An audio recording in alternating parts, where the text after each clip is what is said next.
I'm Roy Potter, a former U.S. Army Lieutenant Colonel. Welcome to the Potter Expositor.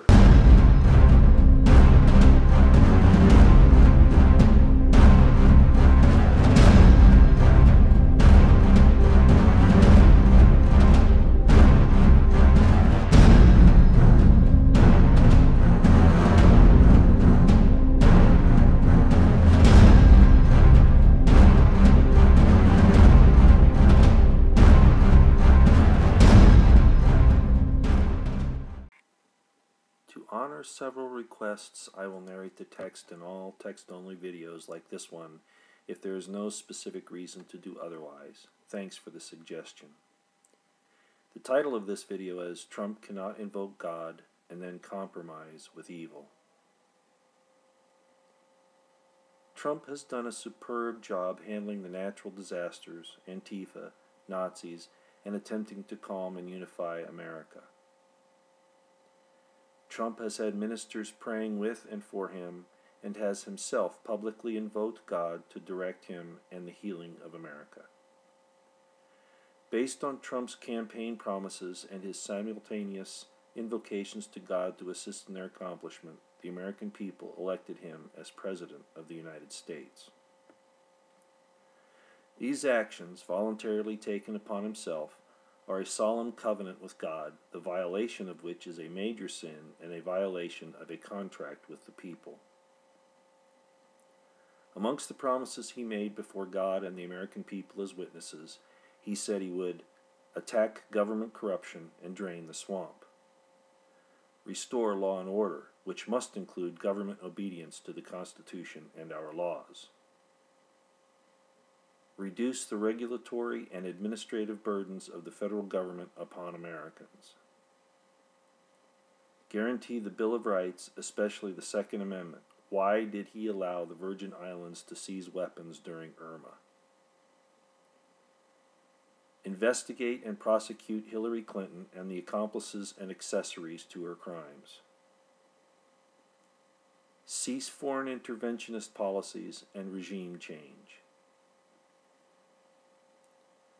Pull out of Afghanistan and other CIA-instigated poor decisions and/or meddling. Defeat ISIS and Islamic terrorism generally and call it for what it is. Repair and improve the U.S. relationship with Russia. Maintain a proficient military without submitting to the unholy and dangerous military-industrial complex. Protect our borders, nation, and people from the dangers and costs of illegal immigration, which is really an invasion, focusing primarily on drugs, gangs, criminals, members of cultures who hate America and refuse to love our people, and terrorists.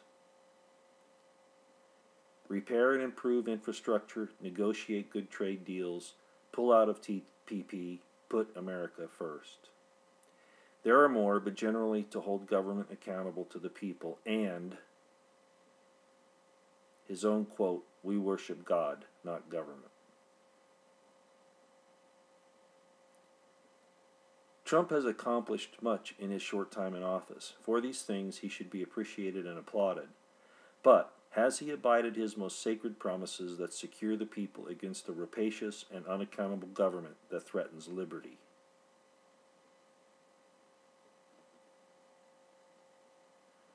He has knowingly and willfully filled his administration with enemies of his stated agenda.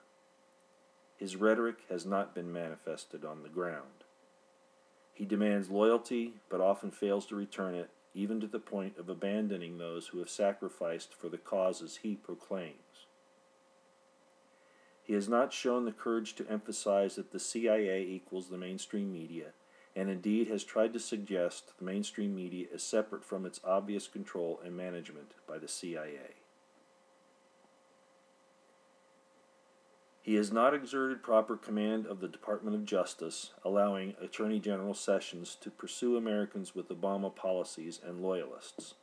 He finally used his power of pardon to rescue Sheriff Arpaio, but has turned a blind eye and deaf ear to victims of Clinton, Reid, the DNC, the Bureau of Land Management, the DOJ, FBI, IRS, and others. He has allowed his Attorney General Sessions and the DOJ to fail to pursue investigations and prosecutions of merit against criminals in government and corrupt corporations.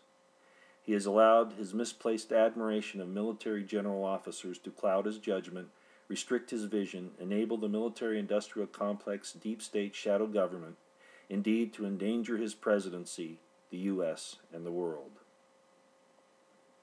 He appointed Nikki Haley as ambassador to the United Nations.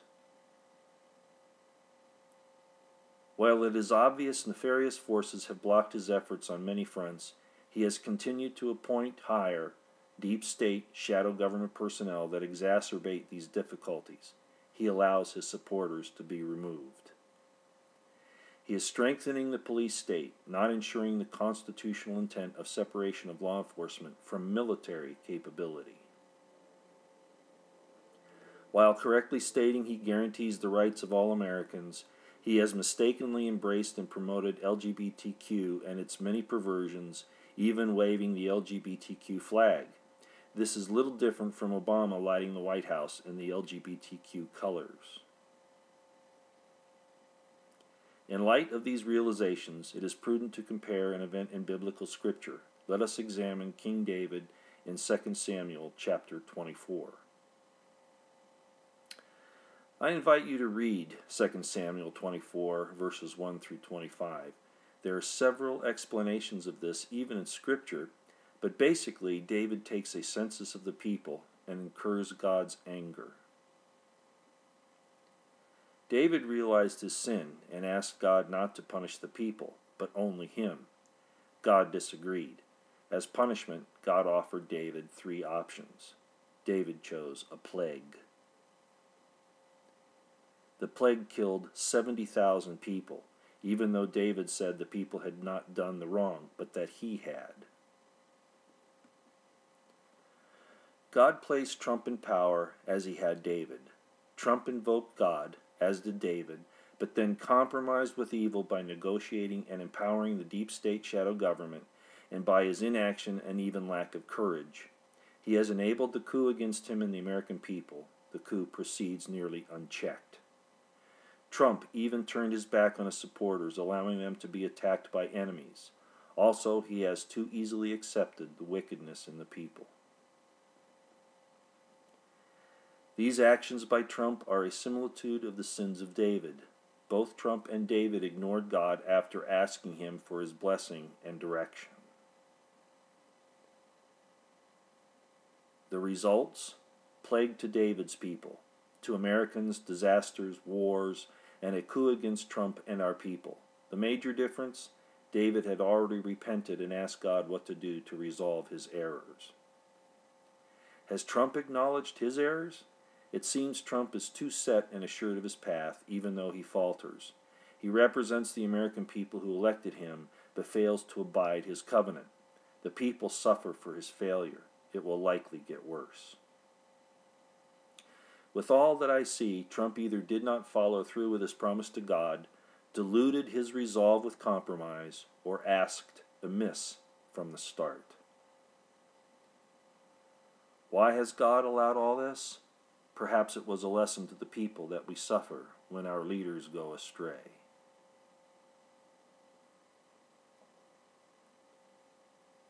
A king or a president must ensure justice and mercy in balance when he has invoked God for assistance.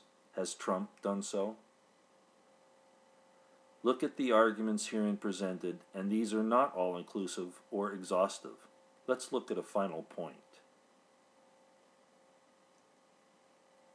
We see the ongoing frustration of the American people with the federal government's denial of equal protection, failure to investigate and take disciplinary action or prosecute officials, and its refusal to protect the American people against federal tyranny.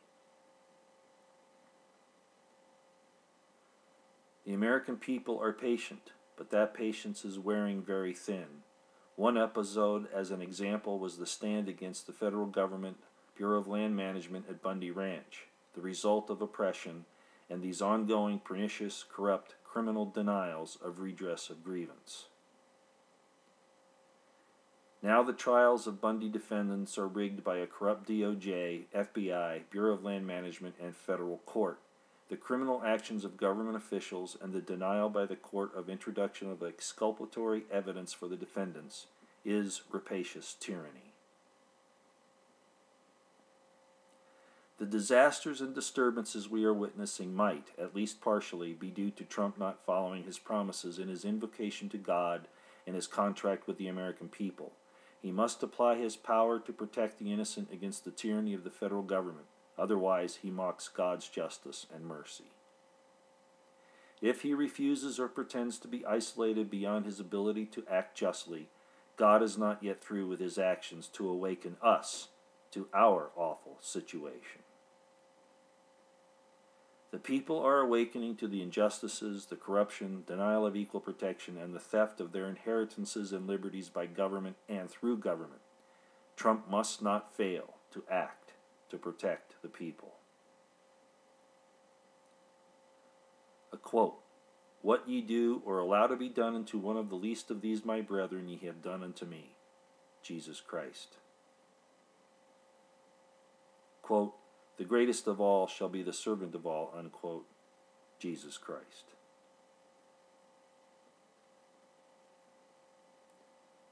Finally, not a call to violence, but a warning based upon historical events, a kind of prophecy.